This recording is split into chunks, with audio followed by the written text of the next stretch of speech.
इत्र व्यापारी पीयूष जैन के ठिकानों पर छापेमारी में नया खुलासा। पीयूष जैन के ठिकानों पर छापेमारी के दौरान बैग में 300 से ज्यादा चाबियां मिली। चाबियों का मिलान शुरू। एक मकान की तहखाने की में भी कैश होने की खबर। दीवारों की भी जांच की जा रही है। जरूरत पड़ने पर तोड़ने की कार्रवाई भी हो सकती है।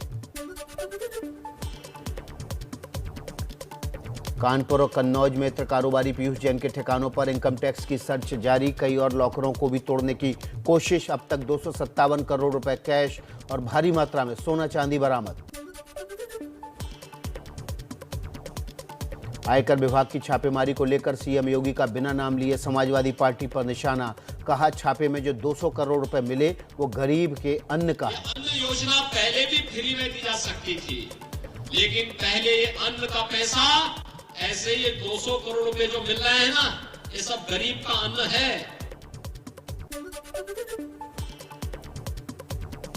अखिलेश यादव का सीएम योगी पर पलटवार। कहा, बीजेपी मानती है कि सत्ता में रहने पर वो भ्रष्टाचार से पैसा कमाती है। शर्मनाक बयान। यूपी के कासगंज में गृह मंत्री अमित शाह ने भरी हुंकार। पिछली सरकारों पर बोला हमला। कहा, बुआ बबुआ ने जो सरकारें चलाई वो सभी का विकास करती थी क्या?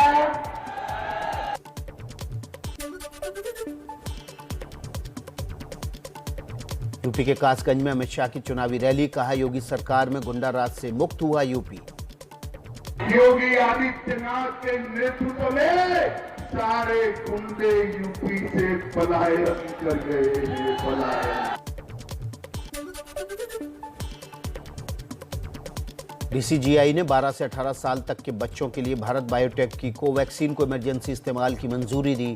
जायडस कैडिला की निडल फ्री वैक्सीन जायकोवी-डी को पहले ही मंजूरी दी जा चुकी है।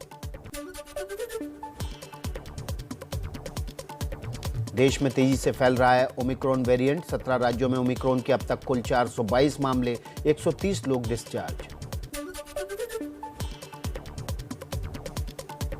बीते 24 घंटे में राजस्थान में ओमिक्रॉन के 22 नए मामले सामने आए। मरीजों की संख्या बढ़कर 44 हुई। देश में ओमिक्रॉन के खतरे को देखते हुए कर्नाटक सरकार का बड़ा फैसला। 28 दिसंबर से 5 जनवरी तक राज्य में नाइट कर्फ्यू। रात 10 बजे से सुबह 10 बजे तक रहेगा नाइट कर्फ्यू। देश में 24 घंटे में कोरोना के 6,987 मामले सामने आए। 162 लोगों की मौत। कुल एक्टिव केस अब 76,766। दिल्ली में फिर बढ़ने लगे हैं कोरोना के मामले। पिछले 24 घंटे में 249 नए मरीजों की पुष्टि। एक कोरोना संक्रमित की जान गई। बंद करो रैली ताकि बच जाए जान। एबीपी न्यूज की मुहिम। चुनावी रैलियों में भीड़ के खिलाफ एबीपी न्यूज की मुहिम का बड़ा असर। यूपी में वर्चुअल रैली पर विचार कर रही है बीजेपी। केजरीवाल ने अंबेडकर को लेकर 5 जनवरी तक होने वाला कार्यक्रम रद्द किया।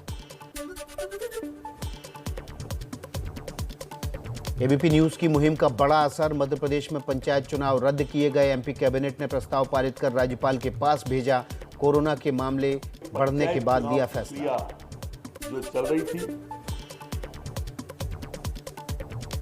क्रिसमस पर प्रधानमंत्री मोदी का बच्चों के लिए बड़ा ऐलान। 3 जनवरी से 15 से 18 साल के किशोरों को लगेगी कोरोना वैक्सीन की डोज। 10 जनवरी से प्रिकॉशन डोज की भी शुरुआत होगी। स्वास्थ्य कर्मी और फ्रंटलाइन वर्कर्स को प्रिकॉशन डोज लगेगी। 60 साल से अधिक उम्र के बुजुर्ग भी लगवा सकेंगे बूस्टर डोज। मोदी सरकार पर कांग्रेस का हमला। कोरोना प्रबंधन पर फेल मोदी सरकार। ओमिक्रॉन के खतरे की अनदेखी का आरोप। सुरजेवाला ने कहा, लोगों की जान खतरे में डाल रही सरकार। बूस्टर डोज के ऐलान के बाद कांग्रेस नेता राहुल गांधी ने सरकार के फैसले का स्वागत किया। राहुल गांधी ने ट्वीट कर कहा, केंद्र सरकार ने बूस्टर डोज का मेरा सुझाव मान लिया है। बिहार के मुजफ्फरपुर में बड़ा हादसा। मुजफ्फरपुर के बेला इंडस्ट्रियल एरिया में फैक्ट्री में बॉयलर फटा। नूडल्स फैक्ट्री के बॉयलर फटने से 5 लोगों की मौत।